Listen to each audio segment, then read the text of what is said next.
We used to worry that population, too many people, would destroy the environment. Now we understand that there's something even worse: affluence.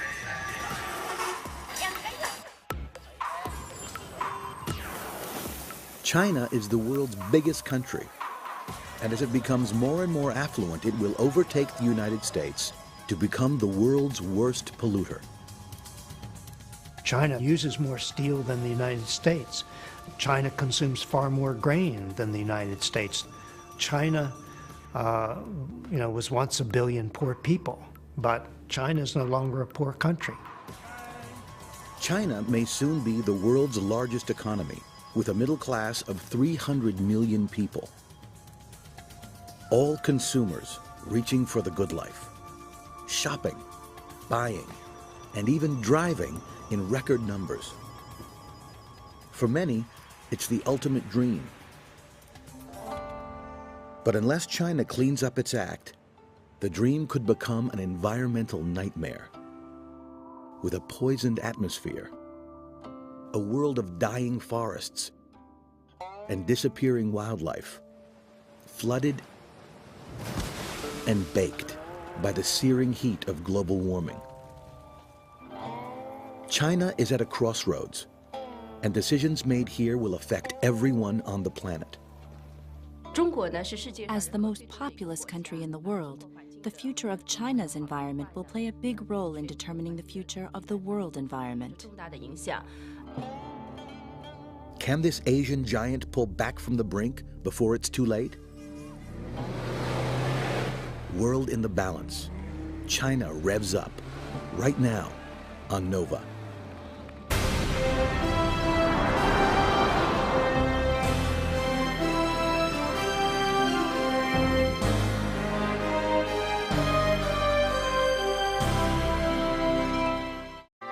Major funding for Nova is provided by the Park Foundation, dedicated to education and quality television. Science.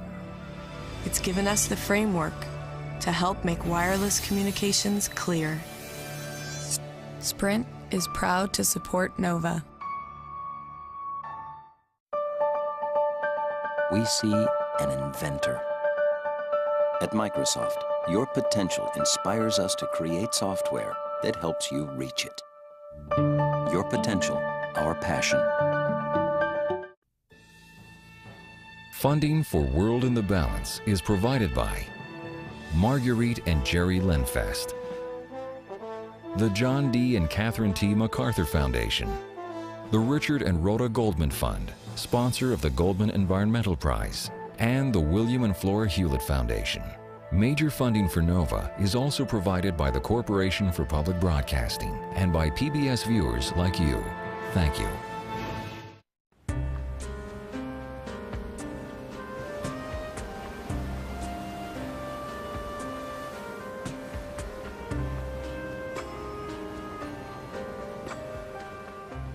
Along the Rocky Coast in Washington State, a steady wind blows in from across the Pacific.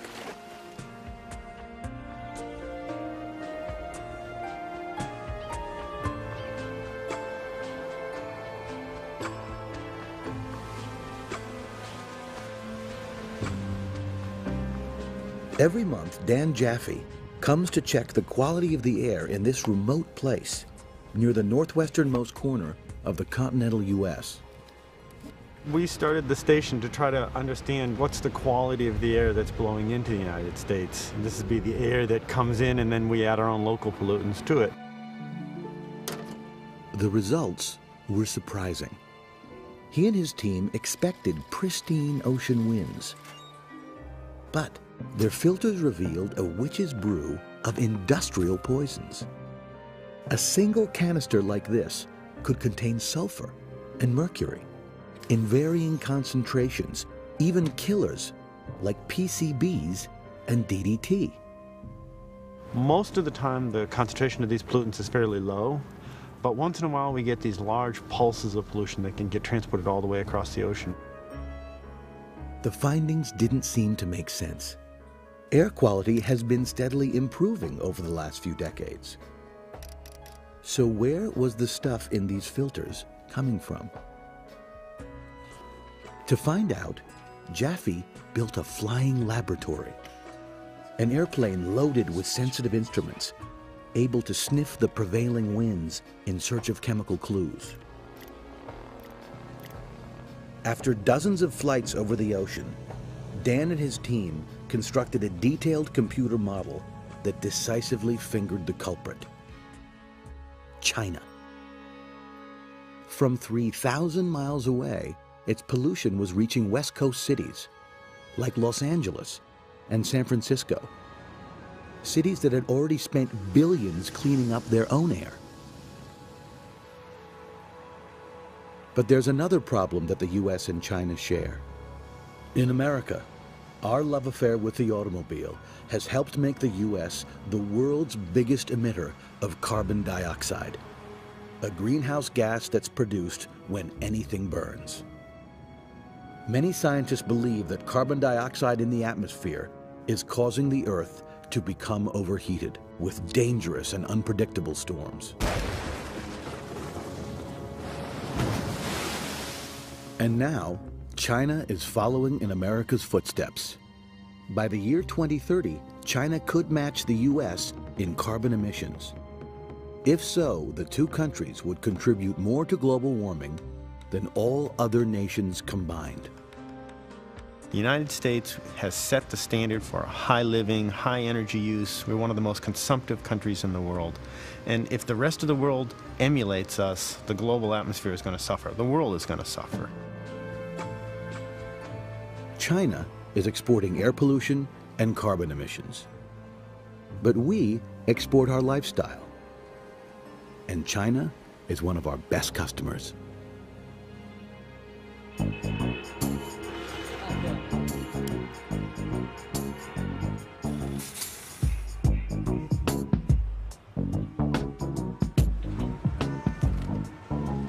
A winter morning in Beijing. The air is thick with what looks like fog, but it's not fog. The air in Beijing has been getting worse. It's mostly comprised of smoke, not fog. Urban haze is different than fog, which has water vapor, while this pollution doesn't. It's no secret where this smog is coming from. Even at 7:30 in the morning, the streets are already jammed with automobiles. 10 years ago, bicycles ruled these roads. But today, they're being forced aside. And that's just one change. Over the course of just a few short decades, the entire city has been utterly transformed into a modern megalopolis, home to over 13 million people. And other Chinese cities have grown just as dramatically.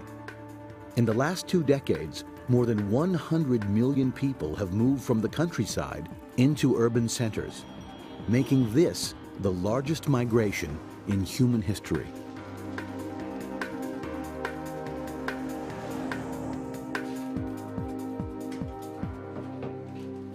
Among the recent arrivals are 39-year-old Xi Zhenong, his wife Shirley Hong, and their 4-year-old daughter Xixi.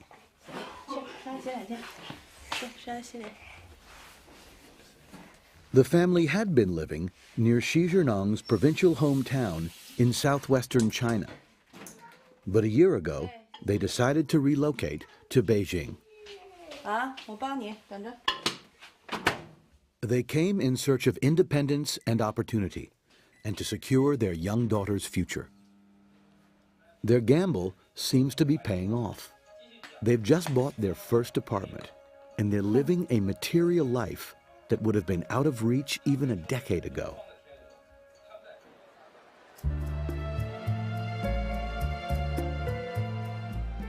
Not only do they have cash in their pockets, but they also have plenty of places to spend it. Shopping malls like this one are springing up all over China. Here, everything a consumer could possibly want is for sale. From the latest in personal grooming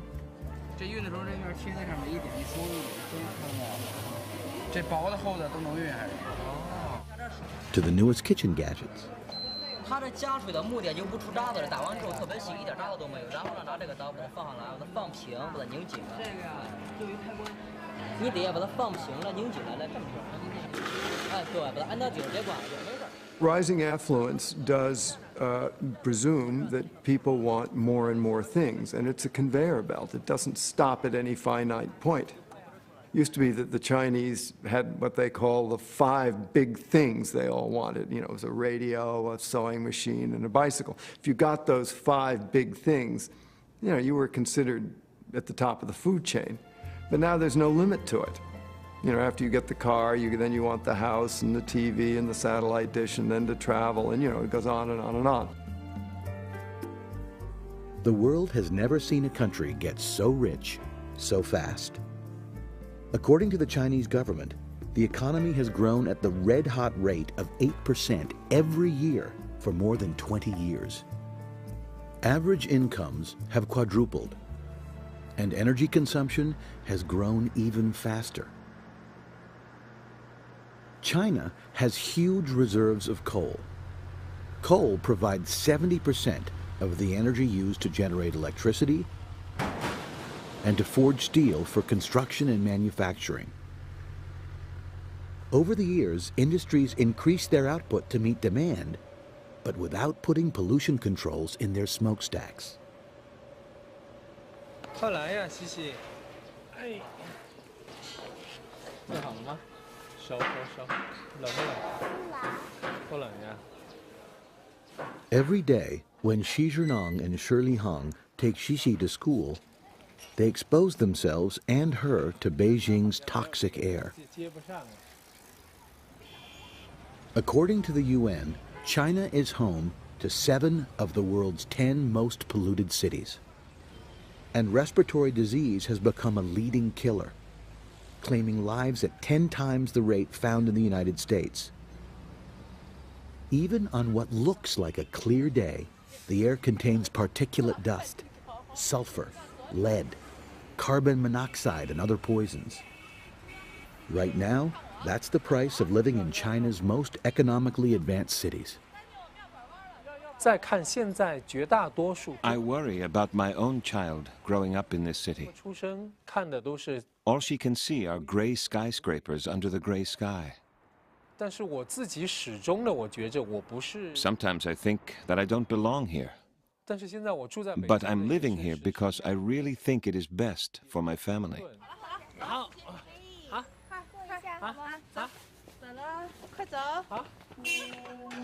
Xi Zhenong is old enough to remember his country's recent past, when the nation's economy was in ruins.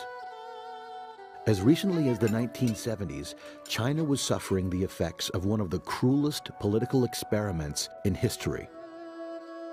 Chairman Mao Zedong had tried and failed to industrialize the countryside in an effort called the Great Leap Forward. He ordered millions of peasants to stop farming. He instead set them to work forging steel in primitive furnaces. But it led to disaster. A widespread famine that claimed more than 30 million lives. One of the things that Chairman Mao was supposed to do in the Communist Revolution was to equalize opportunity and quality of life for Chinese people. And by the end of the Cultural Revolution, China was as poor and impoverished as perhaps it had ever been. Then, in 1979, things began to change. A new pragmatic leader named Deng Xiaoping came to power. Deng needed to find a way to feed 1 billion people. He decided to rein in population growth, no matter what the cost. He imposed a draconian new policy called the one-child rule. Under the plan, most Chinese families were restricted to a single child. The policy outraged human rights groups as stories of forced abortions and sterilization began to leak out. But the leadership was determined to head off both a human and a political disaster. If the population gets to be too large, there will be a famine. And if you look at Chinese history, often when there's been a famine, there's been a revolution, and the regime in power gets overthrown. It's a well-learned lesson in China. They've done the experiment many times. So this race between the stork and the plow, as it's sometimes called, can you produce enough food to feed the new children and so forth? So China has really actually slowed its population growth rather dramatically. I mean, there are lots of people in China, but the population is not growing that fast. Population control was a controversial first step towards the goal of turning China into a modern nation. Deng's next step sent a shockwave around the world. He set out to dismantle the communist economic system, abandoning the revolutionary ideals that had brought him to power. The Communist Party of China announced a surprising new policy. To get rich is glorious. In the early 80s, you could just see the streets slowly come alive with little shops and private entrepreneurs out there. And then by the mid-80s, you began to see people actually renting shops from state-owned enterprises. And then they would rent the whole enterprise. And slowly you got this foliation of all of these private business people. But the economic forces the party had unleashed were about to lead the country into an environmental nightmare. A 20-year binge of industrial development without any pollution controls.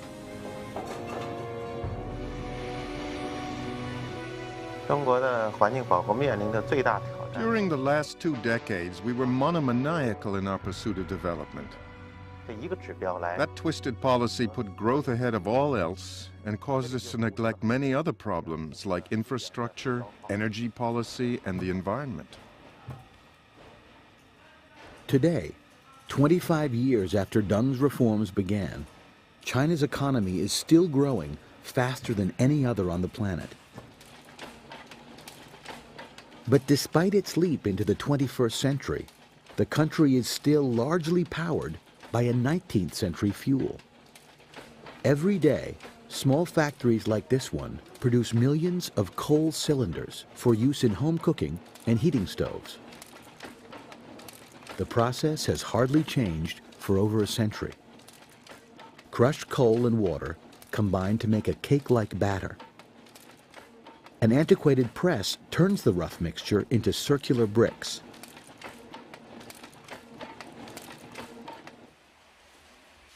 After drying, they emerge at the other end of the line.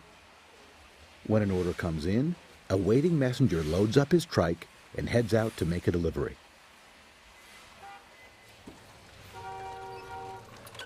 He'll ride miles through the crowded city streets to reach his customer. Most people in China use coal to heat their homes. China has begun to import natural gas and oil, and the largest buildings in Beijing have been retrofitted to use cleaner fuels.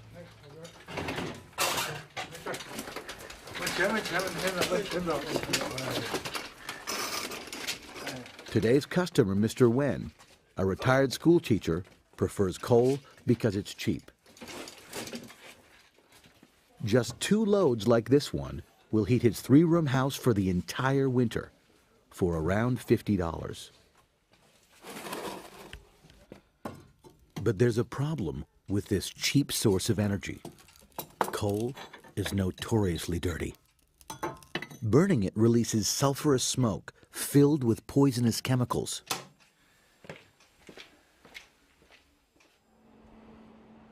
As China has become more affluent, the need for coal is greater than ever. This is Beijing's newest coal-fired power plant.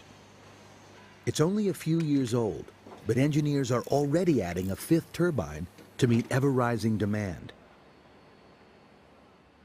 In 1980, China burned roughly 400 million tons of coal, about half the yearly total of the United States. But today, China uses more than 3 times as much, 1.3 billion tons.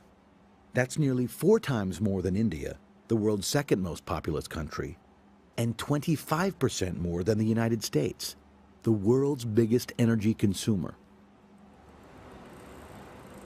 This plant operates at about 40% efficiency, on par with most conventional power plants in the U.S. Until recently, China said it couldn't afford to build these cleaner facilities. Now, they can't afford not to.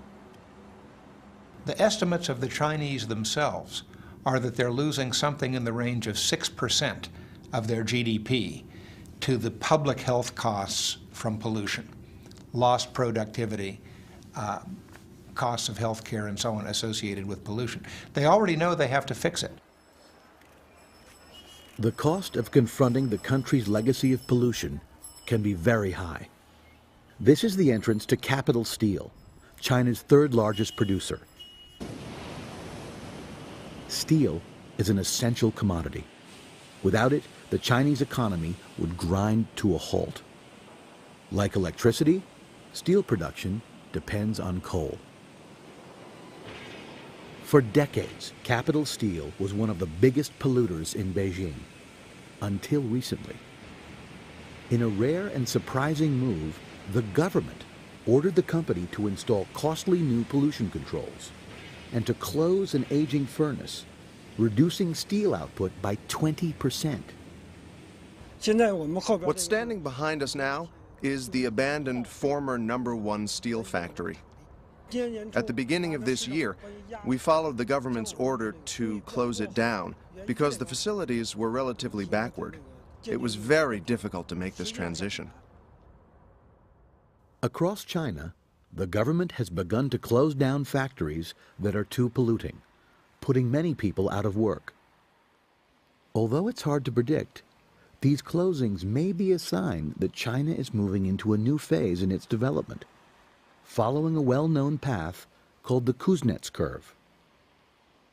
In the 1950s, economist Simon Kuznets was charting the relationship between industrialization and the environment.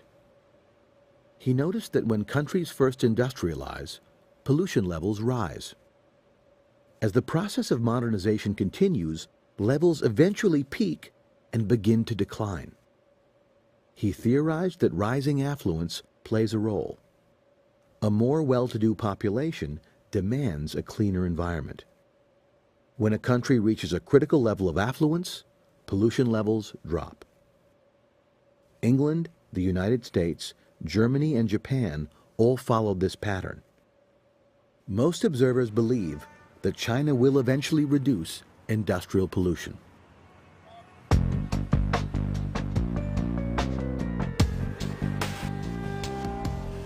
But at the same time, China is grappling with another problem, which may prove much more difficult to solve. In China's largest cities, the worst air pollution is no longer from smokestacks. It's from the tailpipes of cars. Just a few years ago, these crowded streets were nearly deserted. In 1995, the number of cars in all of China stood at a mere 2 million. Today, the number is 20 million and rising. Beijing has seen the most rapid growth of all, with 400,000 new cars rolling onto the city's roads in 2003 alone. The car is the beating heart of this whole sort of consumer culture that China has become enamored of. And it's really one of the highest expressions of the individual's right to go where you want, when you want, with whom you want. The car is the mother of all symbols and the highest stage of symbolic success.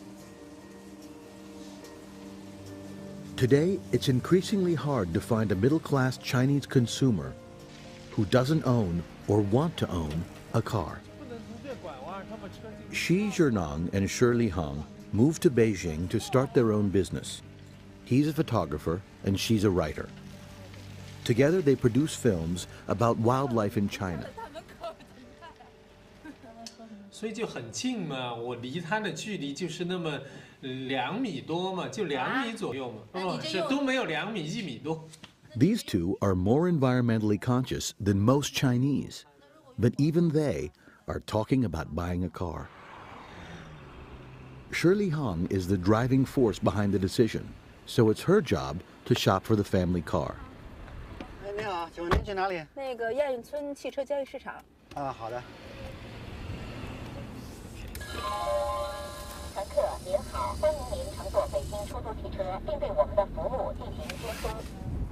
反正我也特矛盾。你要说从个人角度来说哈 It's a very difficult decision. We've saved some money, and there are financing plans available, so we can afford to buy a car. 确实是方便。It's more convenient, taking our daughter places. The bus can be so crowded, and in the winter, it's too cold to ride a bicycle. And the traffic can be dangerous. Right. With so many cars, sometimes we feel it's dangerous to put our daughter on a bicycle. The Asian Games car market is the largest in Beijing. Here, competing dealers share a large outdoor space to showcase dozens of different makes and models. But almost none of them are Chinese. Because 20 years ago, China made a decision to let foreign companies make nearly all of its cars. Well, remember at that time in the 1980s, there was very little foreign investment in China. So China went to these foreign auto companies and said, we'd like you to invest in our country.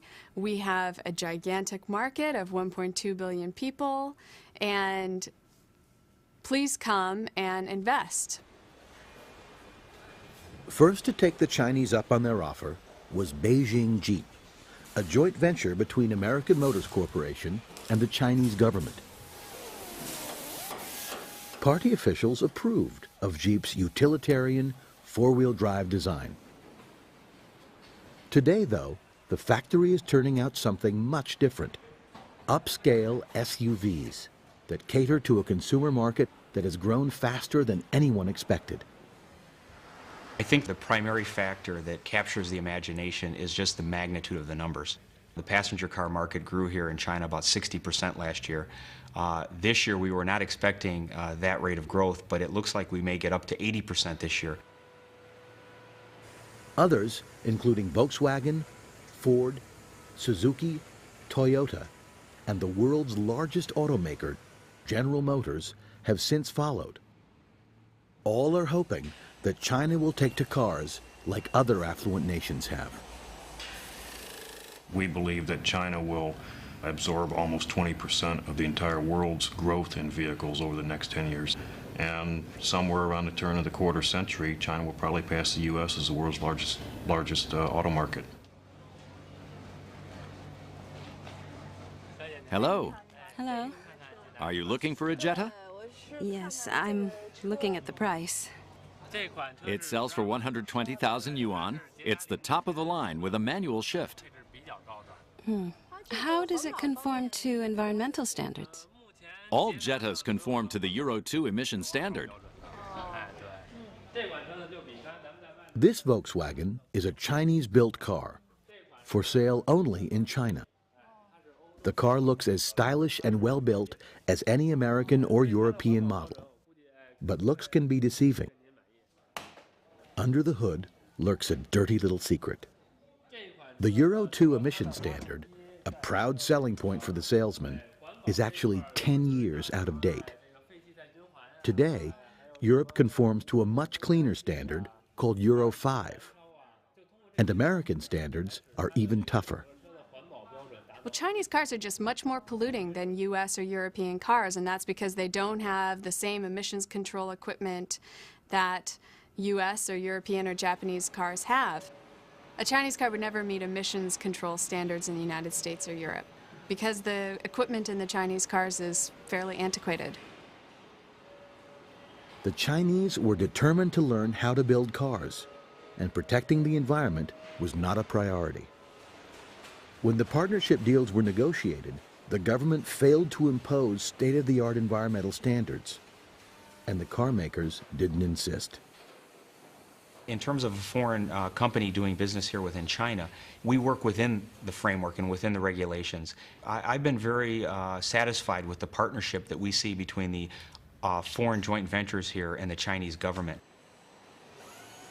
Today, although China is addicted to outdated pollution controls in cars that are not fuel efficient, its auto industry has helped to lift millions out of poverty. Here, at General Motors' Shanghai plant, workers earn up to 1,000 yuan per month, putting them in the top 20% income bracket. And each car that rolls off this assembly line contains steel, glass, rubber, and other components fabricated by other workers in other Chinese factories, making cars one of the most powerful engines of the Chinese economic miracle. China's made the automobile industry a pillar industry. I think they're getting ever more dependent on it because it is expanding at such a staggering rate, and it's creating jobs. And there's one thing that China needs now, it's jobs. To keep up, even with its modest population growth, China needs to create 15 million new jobs each year.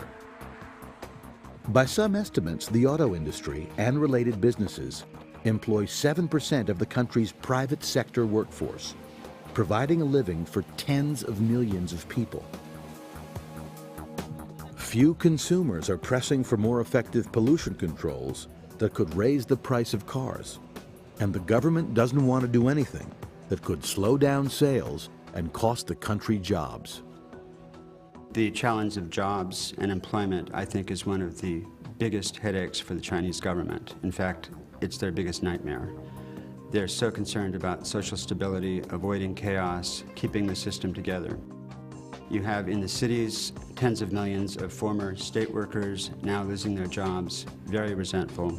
So if there is a severe slowdown or a real slump in economic growth, this will be very dangerous for the rule of the Communist Party. The government's got to keep this wheel spinning, or they may end up getting spun right out of office. China has a terrible dilemma upon which it is impaled. It has to develop to improve the standard of living for people. And yet, at the same time, the environmental consequences of that development are so enormous.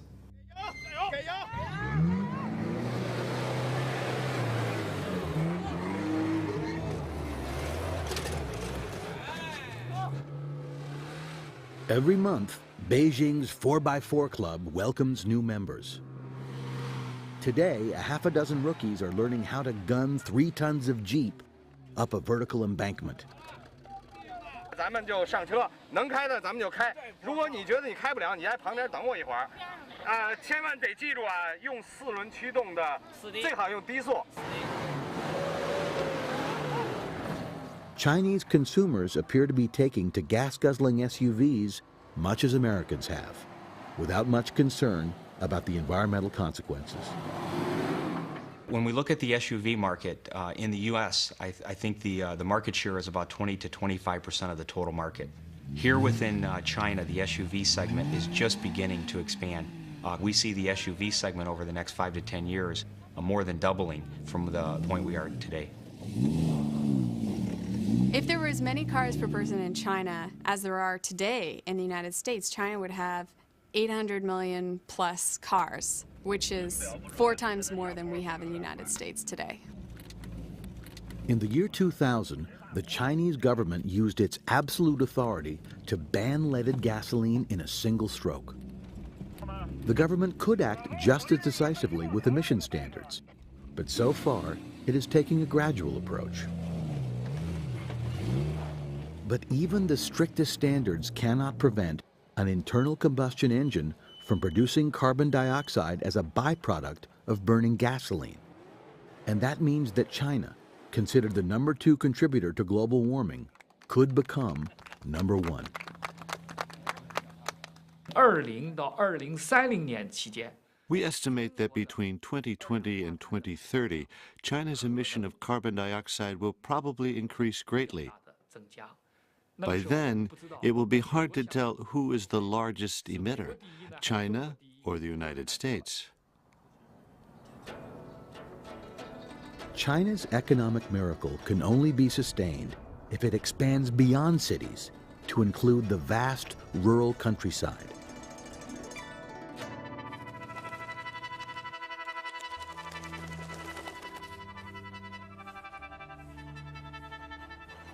Weishan is a provincial community of 280,000, a market town surrounded by farms.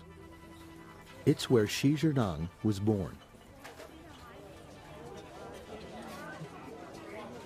The town is steeped in history, with 14th century architecture that dates back to the Ming Dynasty. But it's also facing a future full of change. With the fast development China has seen in recent years, with the need for economic growth and improvement of people's living standards, China's cultural heritage is disappearing rapidly, although not so rapidly here. I know that even as I feel happy to be able to see these ancient structures, the town has problems in that many people here are very poor.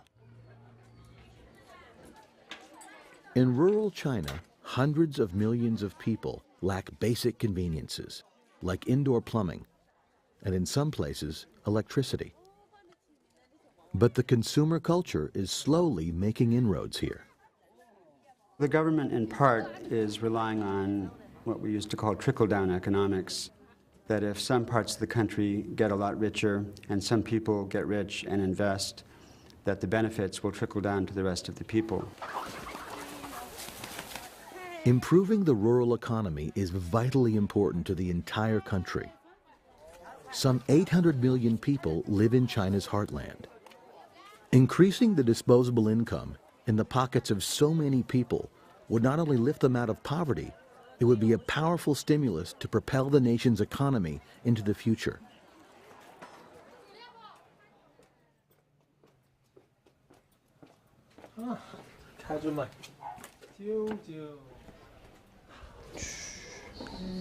Xi Jinping has come home to the countryside to join in a family celebration. The birthday of his cousin's infant son, Liu Xiao. Liu Xiao is turning 1, a particularly auspicious occasion in Chinese culture. Even more important because he is an only child and likely to remain so. Couples no longer need to ask the government for permission to have children. But large families face higher taxes. That and the cost of educating children keeps families small.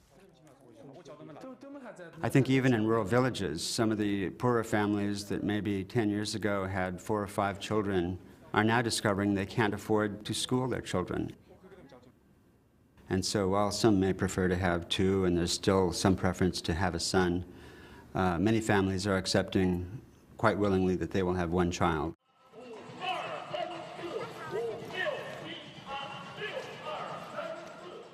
Most of these middle schoolers have never known a brother or a sister. As a result, they've enjoyed a higher standard of living. These kids watch TV and know what life is like in other places. Many of them will eventually move to a city, abandoning a way of life which has become too difficult.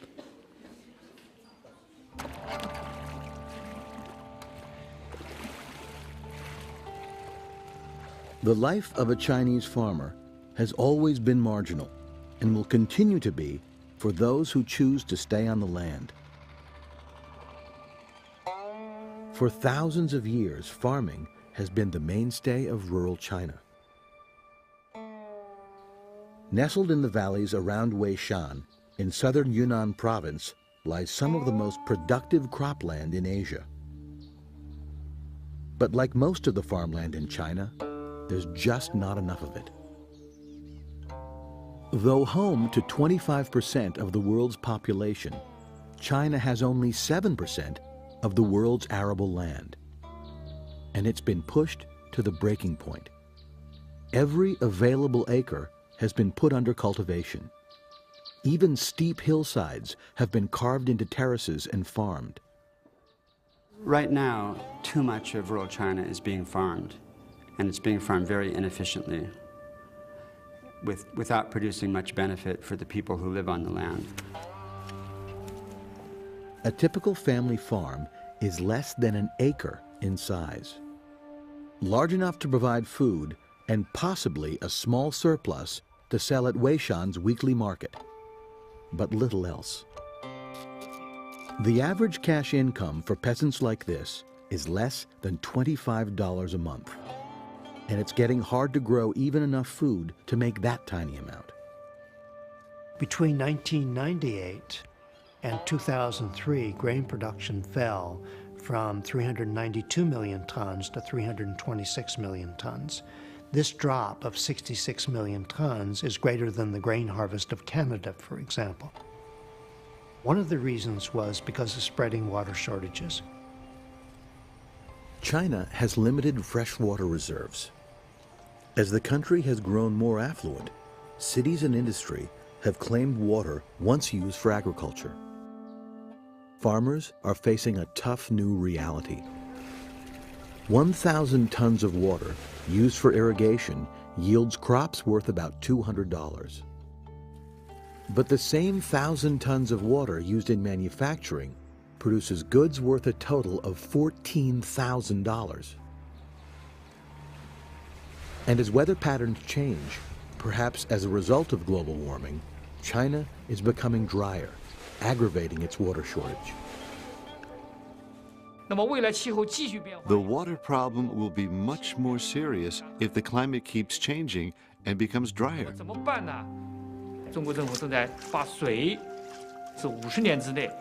Then what will we do about it?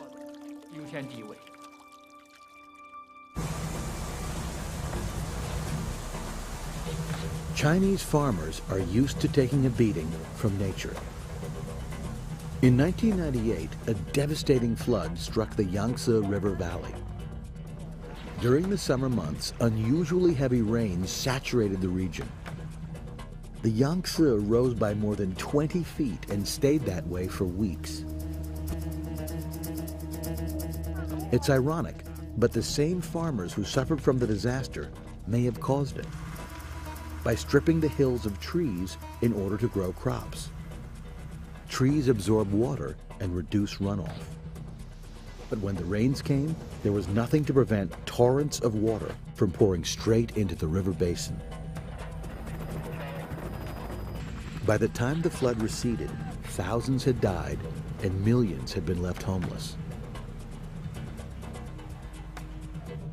The government quickly ordered an end to farming on steep hillsides and began planting trees. The move cost tens of thousands of poor farmers their meager livelihoods. But if the government hadn't acted, more flooding would have followed.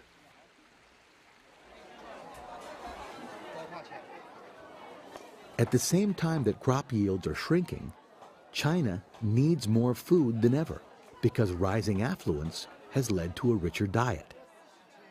In Weishan's busy market, chicken, duck, and pork are all in high demand.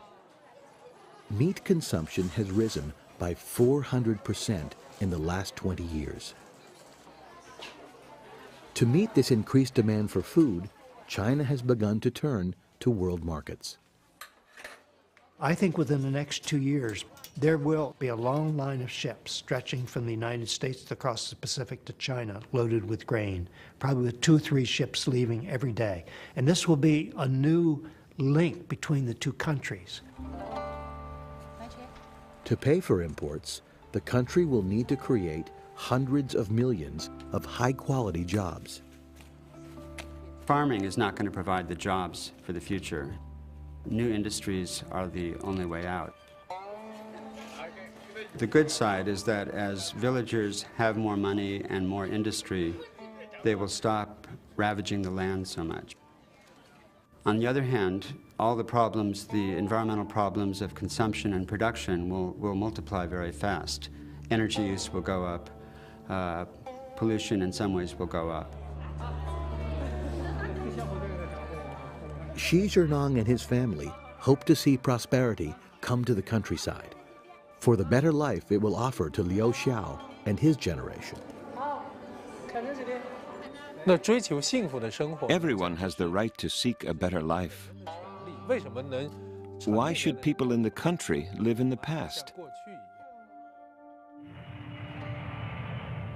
In most countries, environmental protection has come about when the government is forced to respond to public pressure. We are systematically destroying our land, our streams, and our seas. We foul our air, and it's getting worse. It means choosing cleaner cars rather than faster cars.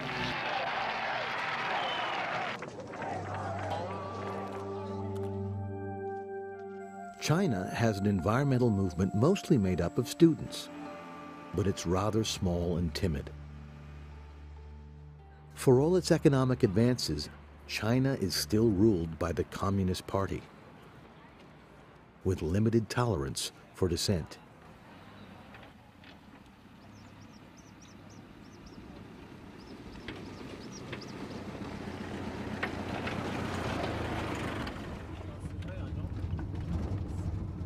Xi Jinping has felt the consequences of standing up for the environment against the government. His work as a wildlife photographer frequently brings him to locations where environmental problems are acute.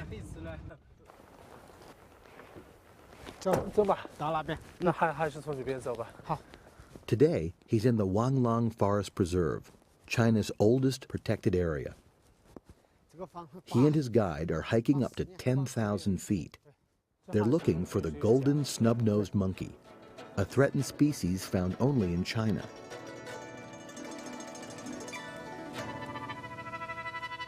For more than a decade, Xi Jinping has been studying and filming these elusive animals in their alpine habitat, which has been decimated by logging.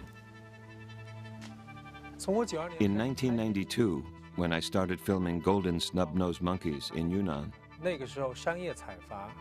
commercial logging was still going on. So every time I lugged my gear onto a bus and headed north, what we passed most often were trucks full of logs, dozens of trucks, even within a single day. At the time, Xi Jinping was working for the Forestry Bureau. He knew much of the logging was illegal and that poachers used logging roads to gain access. But when he spoke up against it, he was fired from his job. Undaunted, he continued to work on his own. And after nearly 10 years of effort, he and his wife released a film that graphically showed the plight of these threatened primates.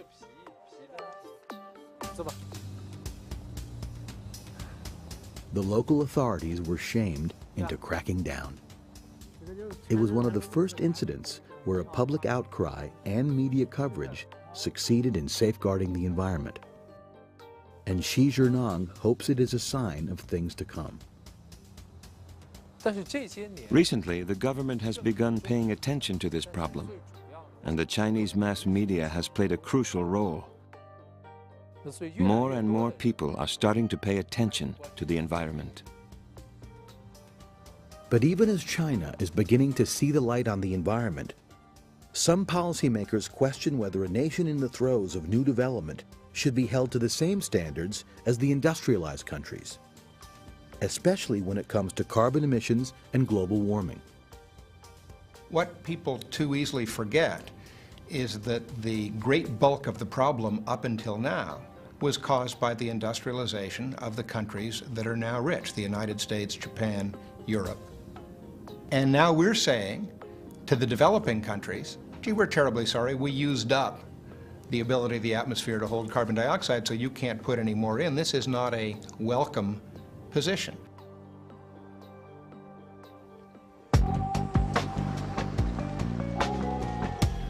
The fastest growing burden on the atmosphere in both the US and in China comes from transportation. In crowded cities, mass transit would seem an obvious choice. Beijing has a brand new subway, but it's small and inconvenient. It has 100 kilometers of track, but to serve the entire city, it would need to be many times larger.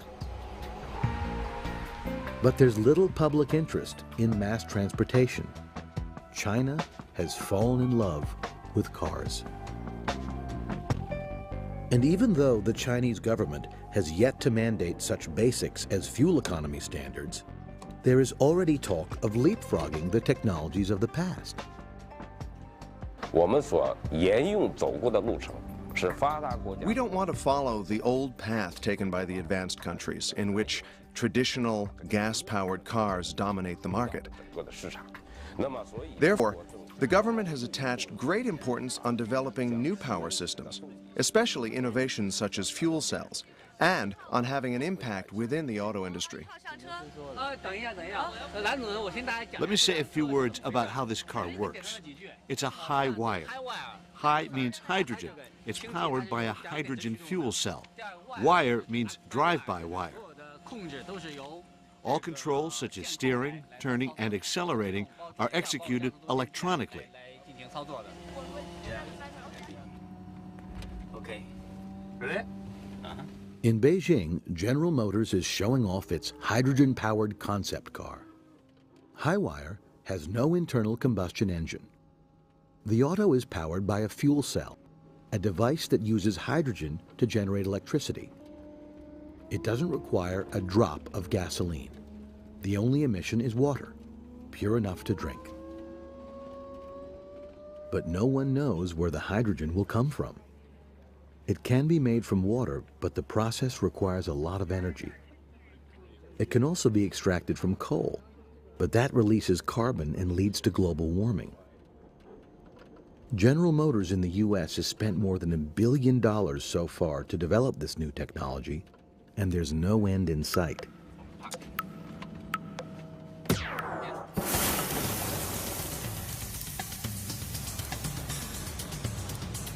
China, with its massive population and fondness for cars, potentially offers a huge market for any company that can help it out of its environmental dilemma. But will the government create incentives through regulation? If China introduced the toughest environmental standards in the world, no foreign auto company would walk away from 1.3 billion people and the second largest economy in the world. There is no doubt in my mind that the foreign auto companies could meet any standard that the Chinese government imposed. For now, fear of job loss has made the government slow to enact protective laws. To some degree, this is a tug of war between the people in charge of the economy and those advocating for environmental protection. Where's the balancing point between these two? No one's found it yet. If China follows historical example, it will likely find a way to clean up its local air pollution. But as China grows in affluence, it joins the company of nations that seek the keys to solving a far more daunting problem: global warming. Between the United States and China, both of our countries need to diversify our energy sources, working on energy efficiency technologies like hybrid automobiles that can get far more miles per gallon, working on advanced renewable energy technologies, advanced nuclear technologies, fossil fuel technologies that can capture the carbon and keep it out of the atmosphere. All of that is a challenge not for any one country. It's a challenge for the whole world to confront and surmount together. On NOVA's website, delve deeper into the issues raised in this program. Hear more from the experts, test your understanding of global trends, learn how you can get involved, and more. Find it on pbs.org.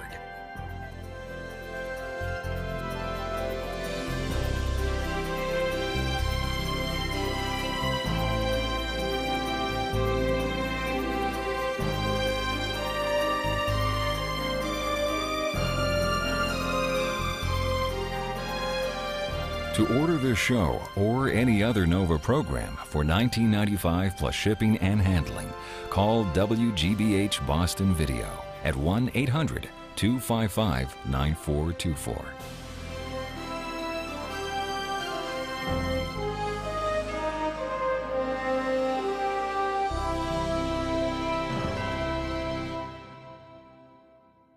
Nova is a production of WGBH Boston. Major funding for Nova is provided by the Park Foundation, dedicated to education and quality television.